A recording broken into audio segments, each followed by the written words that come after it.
지금이 저녁 6시 42분인데 이 시간쯤이면 이제 베이징을 떠났던 북한의 김정은 위원장이 평양에 도착할 수도 있습니다. 중국으로부터 국빈급 의전을 받은 김정은 위원장. 어제 저녁이었나요? 시진핑 주석과 회담까지 열었습니다. 이 북중 관계 말고도 그런데 김정은 위원장의 액세서리가 유독 관심을 보이는 이유가 있을 겁니다.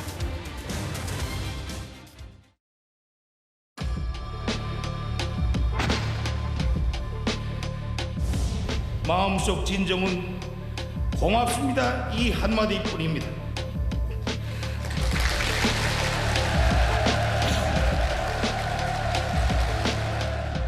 정말 면목이 없습니다. 아직 노력과 정성이 부족하여 우리 민들이 생활상 어려움에서 벗어나지 못하고 있습니다.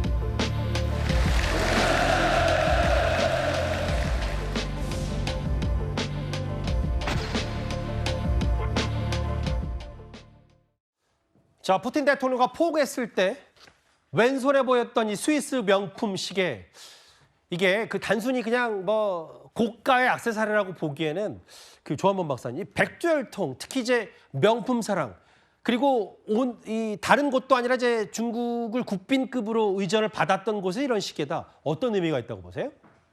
일단 이 소위 북한 최고 지도자 이쪽의 소비 패턴은 일반인들하고 완전히 다릅니다. 예. 그러니까 일반인들 정서에 맞춘다거나 그러니까 우리는 예외다 이런 거고요. 특히 김정은 정권을 볼 경우에는 김 위원장이 옷이 아주 다양합니다. 김일성과 김정일 체제와 완전히 달라요. 그쪽은 오히려 소박합니다. 아, 그래요? 그럼 왜 그러냐면 일종의 컴플렉스죠. 예. 뭐냐면 선대에 비해서 정치 조건이 아주 미약하거든요. 그러니까 소위 이미지 정치라고 그래서 예. 그러니까 화려하게 본인을 우상화하거나 특히 이제 복장을 하거나 그다음에 예를 들어서 국무위원장 마크를 가죽 잠바에도 찍고 차에다도 찍고 마이크에도 찍고 과거엔 그런 거 없었거든요.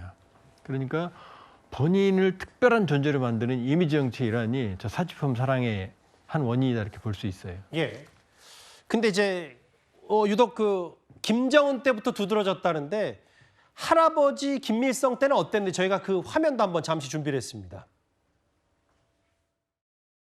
모든 공장 기업소들이 수입병을 없애고 원료, 자재, 설비 국산화를 실현하기 위한 투쟁을 힘있게 벌이며 자기 면모를 일신하도록 하여야 합니다.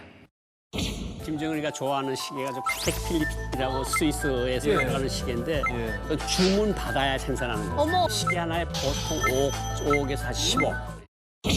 김일성, 김정일은 사실은 시계류. 김정일이는 특히 뭐로 유명했는가 하면 애완견 물품을 몽땅 프랑스나 이탈리아에서 가지고 들어갔어요. 샴푸든가 이런 것들을 다 프랑스제로 사료 같은 것도 북한제는 안 먹였어요. 외국제 먹이고. 예, 북한 전문가들의 목소리 한번 만나봤는데 아까 이제 조한범 박사의 말씀 중에 분석 중에는 이제 여동생 김여정도 디올 가방을 했고 체제의 정당성이 좀 떨어지기 때문에 비교적 그걸 좀 이미지 정치로 보완하려는 측면이 있다. 다음 화면을 볼게요. 근데 조한범 박사님, 이게 실제로 사치품 구입도 이런 절차들을 거치는데 이게 서방 보란 듯이 우리는 당신들이 규제해도 할 건 다 한다. 이런 메시지도 분명히 있을 것 같거든요. 있죠. 일단은 뭐 큰 벤츠까지도 그냥 들어가니까요. 그렇죠. 그리고 저기 써 있는 대로 평양에서도 직구를 한답니다. 아, 직구요? 예, 직접 여러 가지 구매할 수 간접적인 방식을 통해서. 아, 그래요? 그다음에 해외 나가 있는 파견 외교관들도 있지만 직접 김 씨 일가의 물품만을 조달하는 요원들이 따로 있어요. 이 친구들은 여권이 한 10개쯤 됩니다. 아, 그래요? 그러니까 아무런 문제가 없고 또 하나는 이런 귀중품 같은 경우는 단둥 중국에서 신의주로 오고 가는 예. 외교 행랑 차량이 있어요. 예. 그 외교 행랑은 검문 검색을 못 합니다. 그러니까 이 소형의 귀금속들은 얼마든지 들어갈 수 있죠. 이 어쨌든 백두혈통 혹은 특히 이제 김정은 시대에 더 부각됐던 김정은 위원장 시대에 더 부각됐던 이 명품 혹은 시계, 뭐 백인데 사실은 4대 세습이 거의 사실을 보였기 때문에 기정사실화 됐기 때문에 그러면 또 김주애가 뭘 입고 뭘 신었는지도 궁금했는데 포착된 사진이 이 딱 한 장이고 이번에 베이징 데려왔을 때까지만 해도 뭐 비공식적이든 좀 공식적인 행보를 할 거라고 봤는데 전혀 안 했거든요. 이걸 어떻게 해석할까요? 했죠. 안 하고 방콕만 했을 리는 없죠. 근데 우리 카메라는 김정은만 따라가니까 김주애가 뭘 했는지 아무도 모르는 거죠. 그러니까 아마 현지 여러 군데를 시찰을 했을 거고요. 지금 아직 김정은 열차가 평양에 도착한 그림이 안 나와요. 그럼 두고 봐야겠지만 전례에 비춰본다 보면은 뭐 텐진이나 그 경제 현장을 한두 군데 들렸을 가능성도 있거든요. 예. 그러니까 13살짜리가 외교 무대는 못 나오지만 못 나오는데 왜 내릴 때 두 번째 보이냐는 거죠. 아니면 뒤에 숨어서 나오든지 해야 되는데. 예. 그러니까 후계자라는 모습 보여주고 예. 그러나 13살짜리가 외교를 할 수는 없잖아요. 예. 최남원 성문도 못 올라가고. 그렇죠. 그러니까 나름대로 수행원들을 데리고 베이징에 여러 군데를 시찰을 했을 거예요. 예. 김정일도 후계자 때 그렇게 했거든요. 아하. 그리고 또 하나 가능성은 전면 비공개로. 그렇죠. 그런데 한 장만 사진 내놓기는 노동신문도 좀 약간 멋졌거든요. 예. 노동신문 수입장 사진 중에 저 하나 나왔거든요. 예. 그러니까 만일에 직접 안 가고 어디 한두 군데 가는 길에 들린다면 예. 거기서는 아마 노골적으로 아빠를 따라다니겠죠. 아하. 그 가능성은 좀 열어놔 봐야죠. 아직 안 나왔으니까. 그러면 근데 사실은 북한도 김주애 북한 내부 매체에서도 김주애에 대한 얘기를 사실 좀 가급적 자제하는 느낌이어서 나중에 나온다고 하더라도 중국발로 나올 수 있는 가능성이 높은 거 아니에요?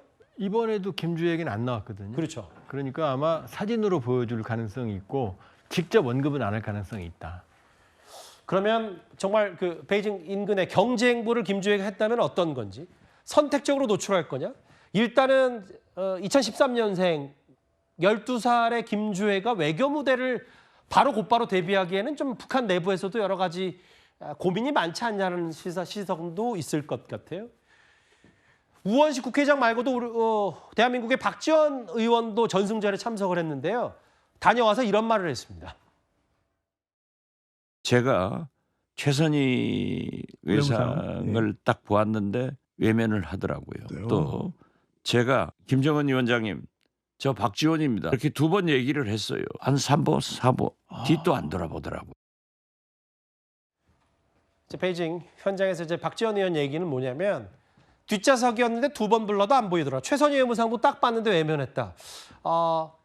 외면 혹은 뭐 어떻게 해석하세요? 저 전문가로서? 최선희는 이미 북한이 철두철미 주적 다시는 만나지 않겠다. 김여정이 선언했거든요. 그러니까 최선희는 외면한 건 당연하죠. 예. 아마 10번 불렀어도 대답을 안 했을 거예요. 예. 근데 우원식 의장은 얘기가 다르죠.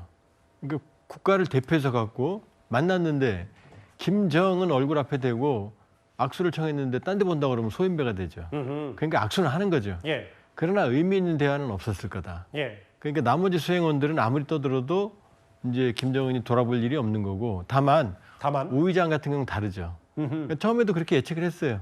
악수는 할 거다. 그러나 의미 있는 대화는 없을 거다. 예. 그렇게 볼 수 있죠. 그러니까 이제 우원식 국회의장 정도가 아니면 국가 어쨌든 대표해서 갔기 때문에 박지원 의원이 뭐 10번 100번 불렀어도 과거 인연이 있었어도 지금 이런 당분간의 냉각기는 이을 수밖에 없다는 말씀이신 그렇죠. 거네요. 예. 알겠습니다. 이제 과거 김대중 정부 때부터 햇볕 정책을 주도했던 박지원 의원의 이런 행보 얘기까지 김정은 위원장님 박지원입니다. 이 얘기가 저희가 준비한 1위였습니다.